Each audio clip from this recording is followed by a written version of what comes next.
आज खगड़िया जिला में मार्कंडेय समाज के धुरंधरों की एक बैठक हुई है। क्या है इस बैठक का उद्देश्य? बैठक का उद्देश्य यही है कि बिहार राज्य में मार्कंडेय समाज का संगठन है और राज्य के बाद जिला में भी है, प्रखंड में भी है। सुचारू रूप से एक संगठन काम कर रही थी, लेकिन आज का जो निर्णय लिया गया, पूर्व के जो संगठन है उसको जो है सारे लोगों ने एक ध्वनि मत से उस संगठन को स्थगित करते हुए नए सिरे से संगठन का विस्तार हुआ, जिसमें तमाम पद का चयन हुआ और हमें एक भार दिया गया मार्कंडेय समाज की तरफ से और जिला अध्यक्ष का पद दिया गया।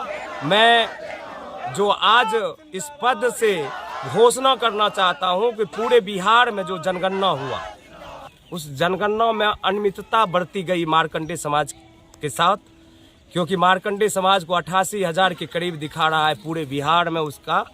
लेकिन हम लोग आज बैठक के माध्यम से तमाम पदाधिकारी और प्रशासन को बताने का काम किया कि हमारा समाज अगर खगड़िया जिला को ले तो लाखों आबादी हमारे समाज का है और लाखों आबादी अगर खगड़िया जिला में है तो मधेपुरा, सहरसा, सुपौल, कटिहार, पूर्णिया, भागलपुर, बांका, किशनगंज, अररिया, साहबगंज, लखीसराय, मुंगेर और बेगूसराय में जो हमारे मार्कंडेय समाज है, इसकी आबादी कितनी होगी।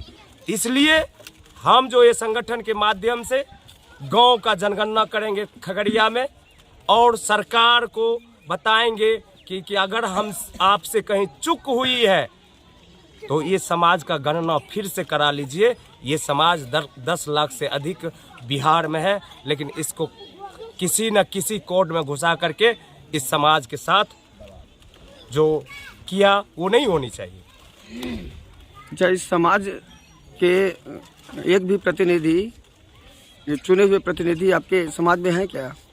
अभी हम पूरे बिहार में जो सर्वे किए इस समाज का, तो मैं आपको बता दूं मीडिया के माध्यम से, हम जिला प्रशासन और पदाधिकारी से लेकर के राज्य और केंद्र के नेता को बता देना चाहता हूं, शर्मिंदगी की बात है आज जिसको मार्कंडेय समाज आज़ादी के बाद कभी विधायक, कभी एमपी, कभी एमएलए बनाते आया है, लेकिन आज तक मार्कंडेय समाज का जो पहचान नहीं है। कभी ने विधायक, एमपी कभी भी कोई सदन में या कोई सभा में मार्कंडेय समाज के बारे में नहीं बोला। मैं बता देना चाहता हूं, मार्कंडेय समाज के 90% लोगों को आवास के लिए जमीन नहीं है।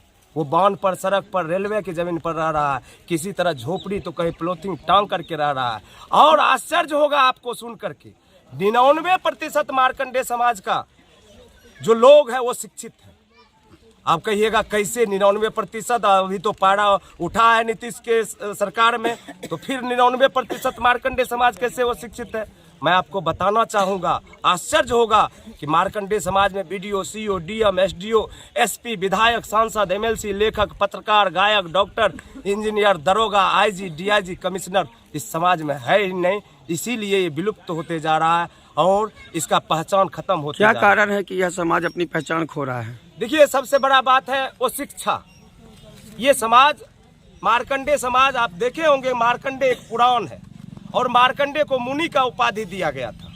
मुनि का उपाधि इसलिए दिया गया था कि मार्कंडेय वेद जानता था, मार्कंडेय पुराण जानता था, जिसका कारण उसको मुनि का उपाधि दिया गया। लेकिन सामंतवादों ने, अंग्रेज के बाद सामंतवादों ने इसके जमीन हड़प लिया, इसको इस गांव से उस गांव भगा दिया, पढ़ने में वंचित किया, इसके बच्चे को स्कूल शुरू में नहीं जाने दिया, जिसका कारण ये वो शिक्षित होते चला गया। और आज इसके पास 1000 बीघा, देखते हैं मार्कंडेय का रजिस्टर्ड 2 में हजारों बीघा जमीन है, 500 फलना मार्कंडेय के नाम से जमीन है, वो गया कहाँ? ये सामंतवाद हमारे साथ साजिश किया है। लेकिन अब हम लोग जग चुके हैं, और खगड़िया से एक आंदोलन का शंखनाद बड़ी मलिया से करने जा रहे हैं। सरकार को ये बताने के लिए हम लोग आगे जा रहे हैं कि अगर हमारी सरकार हमारी मांगे को नहीं पूरा करेगा तो चरणबद्ध आंदोलन करेंगे। बिहार से लेकर पटना और दिल्ली तक आंदोलन करने का काम करेंगे। अपना परिचय? मेरा नाम पप्पू मार्कंडेय, पूर्व मुखिया, आज तो आप लोगों के बीच में जिला अध्यक्ष मार्कंडेय समाज के चुने गए।